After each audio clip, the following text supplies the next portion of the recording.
টি-20তে 2 ইনিংসেই death over is a crucial moment. যেমন ব্যাটারদের রান তুলতে চাওয়ার চেষ্টা, তেমনি বোলারদের তা আটকানোর। আর এই সময়ে বোলারদের জন্যই তা বেশি কঠিন আর পরীক্ষার। স্লগ ওভারে দিনকে দিন এই কঠিন কাজটা টাইগারদের হয়ে অবলীলায় করে যাচ্ছেন দ্য ফেজ। আন্তর্জাতিক টি-20তে বাংলাদেশের সর্বোচ্চ উইকেট শিকারী বোলার মুস্তাফিজুর রহমান। শুধু উইকেট নেওয়াতেই না, শেষ দিকে ব্যাটারদের রান তোলার কাজটা রীতিমতো অসম্ভবই করে তোলেন 30 বছর বয়সী এই পেসার। ডেথ ওভারে বর্তমানে দ্বিতীয় সেরা ইকোনমিক্যাল বোলার এখন তিনি। এই স্ট্যাট তাই বলে। সবশেষ এশিয়া কাপের সুপার 4-এ শ্রীলঙ্কার বিপক্ষে 3 উইকেট নিয়ে দলের জয়ে বড় অবদান রাখেন ফেজ।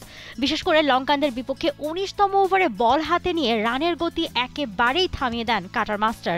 ওই ওভারে মাত্র 4 রান দিয়ে 2 উইকেট তুলে নেন তিনি। ওয়ালটন এখন দেশের সীমানা পেরিয়ে পৌঁছে গিয়েছে 50টিরও বেশি দেশে। ওয়ালটন, ঘরে ঘরে, বিশ্বজুড়ে। গেল 1.5 বছরে ফিজের ডেথ ওভারের পরিসংখ্যান দেখলে তো রীতিমতো চোখ কপালে উঠবে। 19তম ওভারে ব্যাটারদের নাভিশ্বাস তুলে ছেড়েছেন তিনি। শেষ দিকের এই ওভারে মাত্র 3 রান করে দিয়েছেন বাংলাদেশি পেসার। অনেকের মতে এই সময়ের সেরা পেসার জসপ্রীত বুমরাও ধারে কাছে নেই মুস্তাফিজের। ভারতীয় এই পেসার একই সময়ে 6.5 রান করে দিয়েছেন। 2015 সালে আন্তর্জাতিক ক্রিকেটে অভিষেকের পর থেকে মুস্তাফিজের ক্যারিয়ারে উত্থান পতন দুই এসেছে। টেস্টে আর ওয়ানডে থেকে এখন ক্রিকেটের সংক্ষিপ্ততম সংস্করণে বাংলাদেশ দলের মূল ভরসা তিনি। আজ এশিয়া কাপে সুপার 4-এর দ্বিতীয় ম্যাচে ভারতের বিপক্ষে মুস্তাফিজের পরীক্ষাটা কঠিনই। বিশেষ করে ভারতের pace bowling allrounder Hardik Pandya বাংলাদেশি পেসারকে পেলেই তুলোধুনো করার রেকর্ড আছে। 2024 সালের পর থেকে ফিজের বিপক্ষে 200-র ওপর স্ট্রাইক রেটে ব্যাট করেছেন পান্ডিয়া। এরপরও মুস্তাফিজেই তো আস্থা বাংলাদেশের। জুহাইরা মৌ, T Sports.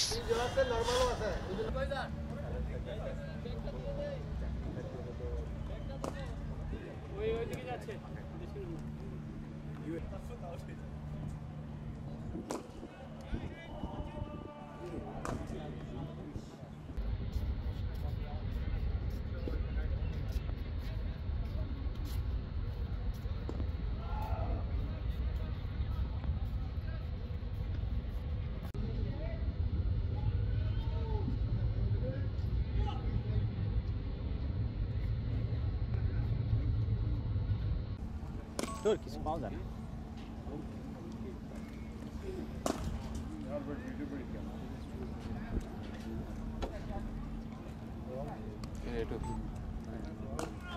For more updates, subscribe to our YouTube channel and click on the bell icon.